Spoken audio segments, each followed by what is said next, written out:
The views and opinions expressed on the Nova Society are those of the panelists and guests and do not necessarily reflect the views or opinions of the Phoenix Research Institute or any institution which any panel member is associated. Reproduction or dissemination other than for the purpose of education or information without the express written permission of the Phoenix Research Institute or Nova Society Media is strictly prohibited. All right, we'd like to welcome everyone back to the Nova Society. I'm Dr. Brooklyn Ann Weldon, and I'm here today with our panel, Dr. Scott Gershwer and Dr. Mark Bound. Today, our panel will be discussing a question from Jose, who hails from Puerto Rico. Jose asks, I've been hearing a lot about Project 2025 and the idea of mass deportations. So I have two questions. Some news outlets and your panel have said that these deportations would be disastrous for the American economy, especially the service and agricultural sectors. So why do some Americans support this plan? And question two, since everyone on your panel is in higher education, how do you think these deportations might affect the higher education sector? Scott, let's start with you. All right, well, it's a little bizarre. Let's talk first about Project 2025, because Trump has tried to distance himself from this. But people with longer memories will remember that there was a Project 2017, and that in 2017, Trump's first year in office, he enacted almost 65% of those. So this is not the first time we're going around with heritage. And this is not the first time that they're influencing Trump. And he can lie about 2025 all he wants, but there is a track record that we can look at. He's not the first president, by the way, to be influenced by the Heritage Foundation. Ronald Reagan was greatly influenced by them. But he has taken their advice or counsel or whatever you want to call it and enacted dutifully what they tell him to do. So don't let him try to get away with that. Second, we see at the RNC people holding up signs, mass deportation now and things like that. So the Republican Party has embraced this idea of mass deportation, right? And Stephen Miller, who's, one of the architects of Project 2025, one of Trump's top aides, the architect of the separation of families. He says that mass deportation is a labor market disruption celebrated by American workers who will now be offered higher wages with better benefits to fill those jobs. And there is just no truth to this at all. The immigrants that are being targeted for removal are the lifeblood of many parts of the U.S. economy. Their deportation will prompt U.S. business owners to cut back or start fewer new businesses. They'll shift their investments to less labor-intensive technologies and industries. They'll scale back production. They're losing customers. It has a terrible effect on the United States and on our economy, and it's just a really horrible idea. Yeah, no doubt about it. I'll pick up where Scott said, Stephen Miller, this will be offered to Americans at, much higher wages and with better benefits. That's possible. That is a possibility. But then again, if you think the price of goods, especially in the service sector and in the agricultural sector, are high today, imagine what they're going to be if they're paying those high wages and giving out those big benefits. The cost of these goods are going to go way up. That's if American citizens would actually take on these jobs. And I really do believe that today's younger people, and I've seen it so many times. I teach every once in a while at a local community college who does a lot of technicals, technical training, and they come out with their associate's degree and they think they're going to move right into management. And that's just not the way it is. That's the beginning. And one of the courses I teach is about the job market. about how to approach it. And I always tell them, listen, you're walking in with an associate's degree. Yes, you've got the knowledge. Yes, you've been given the technical knowledge to be a welder, let's say. But you haven't been proven. You haven't proven anything yet. And you're not going to go in as the head of the welders, because there's a guy that's probably been there for 25 years, has been doing it, probably knows how to do it far better than you do. And he's the guy you're going to report to. So they have this expectation, and I think that's an unrealistic expectation that we have. So even if Stephen Miller is right, I think you're going to find that economically, it's still disastrous for the United States. To the second part of the question about higher education, how would this impact the higher education sector? That's really kind of questionable. I think a lot of universities that do online, because that's really the new trend today. So many students are online students. I think that the institutions in the United States would just simply start to shift and offer their curriculums to people from outside the country. That would require the higher education sector, to think in a more global manner when they create courses. When courses are created at most U.S. institutions today, it is American-centric, very American-centric.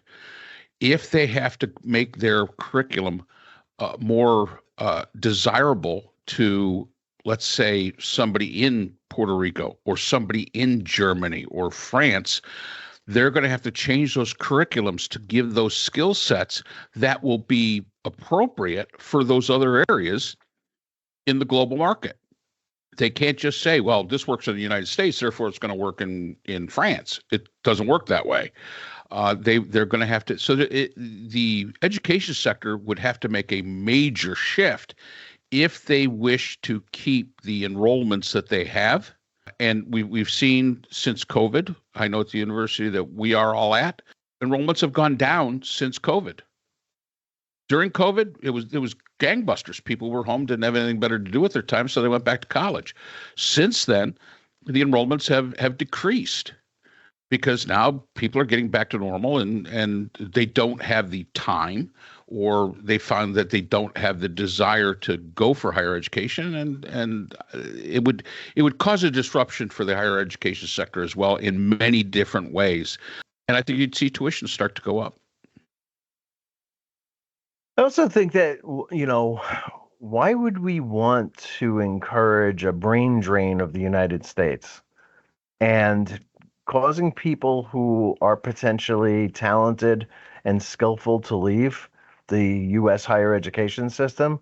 Simply means that other countries are going to have the benefit of people who could be here. And we've seen a tremendous amount of innovation and drive from recent immigrants into this country, whether they're here legally on visas, short term, and then just stay, which many do, or whether they're here undocumented and they're working, they're going to school, they're getting educated, and we would kick them out of the country. I mean, if you're going to kick out 11 million people, you're certainly going to kick out people that are, very, very useful to us. And the cartoon version of what an immigrant is not reality. So I think it really does affect. I mean, and look, I live more or less in a college town, Danbury, Connecticut. We've got the Western Connecticut State University. A couple of other schools are here. I started teaching yesterday live in class, and I have a number of students who I would probably say are at least from other countries. Maybe they're not here illegally. Maybe they are. I really don't know. I'm not checking. But they're in class. They want to learn, and we should teach them and introduce them to our way of life and bring them in here. And it's possible that their fathers are working on the grounds and their mothers are working in the kitchen or wherever, So that's another part of this. Like, we would be losing We would be losing a lot of the workers who support the university, putting, as Mark said, putting financial strain on tuition, loss of talent. I mean, there's a whole loss of diversity, which I think is a major strength of the United States that all of a sudden we would be losing. And the whole idea of it is just ridiculous to me. And you're right. I think there's a cartoon version of what an immigrant is. We see, immigrants, many people see immigrants as poor, uneducated, as Trump said, rapists and the people coming out of this, that, and the other. The fact is that there are many very educated immigrants that are fleeing their country for asylum, that come here. The company that my wife works for, half of the company is from South America. They're engineers. They're not the grunt workers. They are engineers, and they are equal to the task as any American engineer. They're just brilliant, and I think we have to reevaluate how we look at immigrants, and come to a more realistic and understand that they benefit us. Now, is being in the United States, does that benefit them? Absolutely. But it's a quid pro quo. They benefit us. Therefore, we should allow them the freedom and the ability to better themselves with education and opportunity. And it only helps us both economically and in the education sector. I really do think that that's a big part of why we need immigration reform. The last time we had immigration reform in this country, the Cold War was going on. We had different priorities than we have now. It's been way too long. And Jose, by the way, thanks for the question. But I'm pretty sure that most Americans don't even realize that Puerto Ricans are American citizens. And so you might find, if you came here from Puerto Rico, that people would say, "Hey, why don't you go back to your country?" and not realize that you're an American citizen while you're here. I mean, the ignorance is just way beyond. And I've said this before, but look at the movie Oppenheimer. We built the atomic bomb because Germany threw every Jew out of Europe, and that they could, and they threw out some of the most brilliant minds over there, and they came here and built the atomic bomb and a lot of other things as well.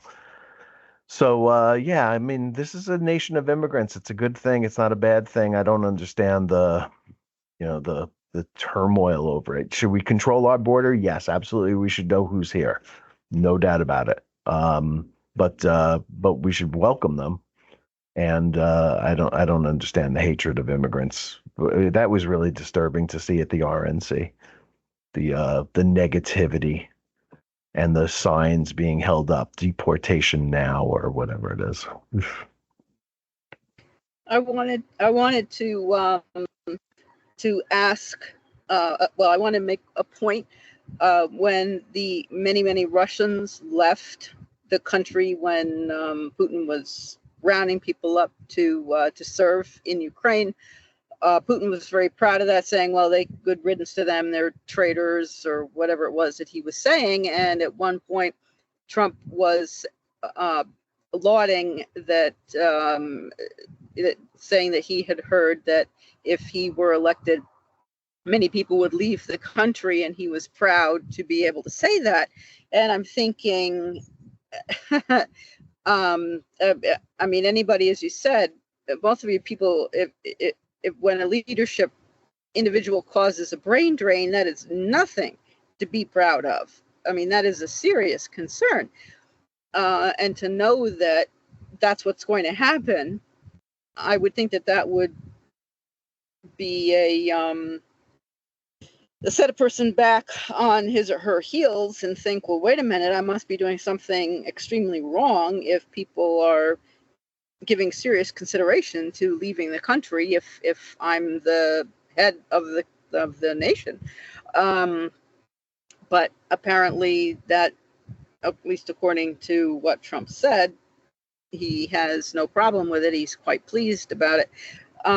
The question that I had for both of you, to follow up with Jose's question, if Trump winds up in the White House, and this mass deportation takes place over however long it takes to remove 11 million people. What and then the rest of us Americans who remain realize that was a terrible mistake, and of course Trump has promised that the military will be able to put down protests in the street and do all these things, all these different laws and changes that that have never been done before. What will happen in this country, do you think? Well, the lines will be a lot shorter at the amusement parks. That's for sure. The just the idea of bringing the military into the cities in the United States and rounding people up is just so redolent of the Nazi era in Germany. I mean, I don't know how else to put it. It's just not the United States, Posse comitatus. We don't have the military working in our cities. They're meant to be elsewhere. They can train here and they can live here, and then they deploy elsewhere. But boy, I tell you, it's a frightening prospect. Hopefully we won't have to face it. Yeah, I agree. My whole thought is I hope we just don't have to face it, because it would be a disaster, and we'll just sit here and hope that this doesn't happen. First of all, it'll be logistically a nightmare. Even if you bring in the military, I don't care who you bring in, it's a logistical nightmare, because then you've got to figure out who's who and who's. It just logistically. It would take decades and decades to be able to do what they're talking about. They seem to think it's just going to be like, some raid or something, and it's going to be over and done. Not even close. Yeah, I mean, there's nothing else to say about this topic. It's disgusting that we even have to discuss it. It really is. It really is one of the most out there, crazy ideas.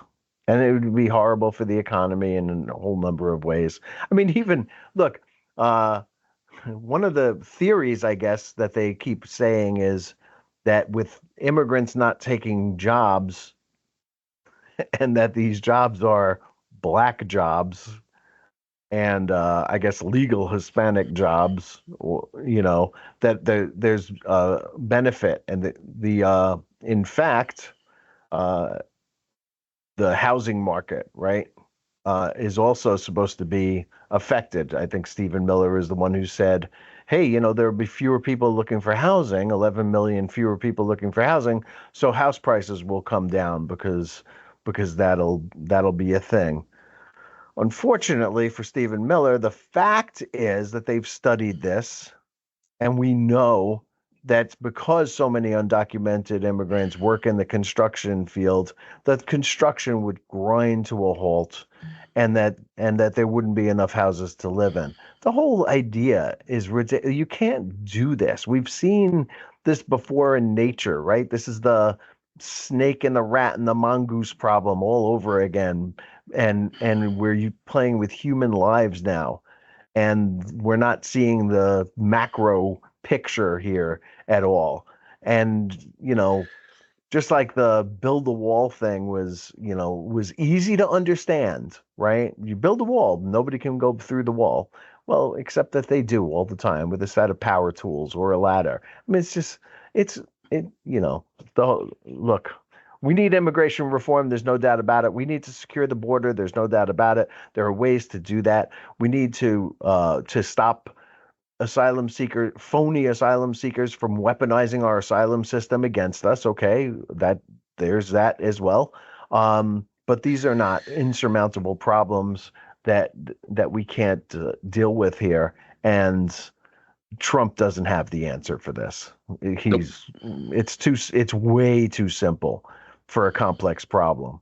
And the solutions aren't very difficult. It's a matter of putting the money to it. to have the judges to hear the cases to stop the backlog, which Biden has more or less done. I mean, green card holders becoming citizens is at an all-time high now for the first time in some 20-something years. We've caught up with the backlog on the green card people wanting to be a citizen. And as the son of an immigrant who came here in 1954 and didn't become a citizen until 1969, we're proud of our green card holders when they become citizens, and we should be proud to give out more green cards to people. That's all I have to say about that. Thank you both. Yes, thank you both. I appreciate it, and I'm sure our listeners do too. Thank you to our listeners, and we'll see you again next time. So that's all the time we have for today's episode. The Nova Society is a production of the Phoenix Research Institute. We'd like to thank our sponsor for this week's episode, the Phoenix Research Group, an independent research consortium offering social issue solutions to NGOs and international government agencies through multidisciplinary, nonpartisan, and unbiased research. We'd also like to thank our podcast partners, Buzzsprout, who hosts the Nova Society, Audacity, our editing partners, Podkite, who does all our analytics, iHeartRadio, where people get their music and podcasts, Apple iTunes, the largest source of music and podcasts on the internet, Spotify, the most popular source for the Nova Society. The Nova Society is available on all these and other quality platforms mentioned in our description.